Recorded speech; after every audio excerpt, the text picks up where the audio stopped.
Hello বন্ধুরা, আশা সবাই ভালো আছে। আমি ভালো আছি। অল টাইম এক্সপ্লোর চ্যানেল আপনাদের স্বাগতম। আজ আমরা আপনাদের সামনে তুলে ধরেছি বলিউডের নতুন একটি ড্রামাটিক মুভি, যার নাম হচ্ছে ভুল চুপ মাফ, যার মূল কেন্দ্রে রয়েছেন রাজকুমার রাও ও ওয়ামিকা গাব্বি। মুভির কাহিনী বেশ মজাদার ও অভিনব।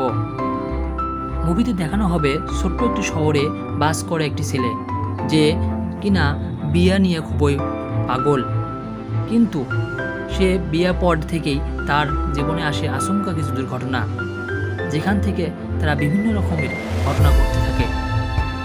এভাবেই ধীরে ধীরে বিভিন্ন প্রকার বার্তা দিয়ে থাকে সিনেমার মধ্যে, যা আপনাদেরকে অনেকটাই আপনাদের মধ্যে কৌতূহল সৃষ্টি করবে।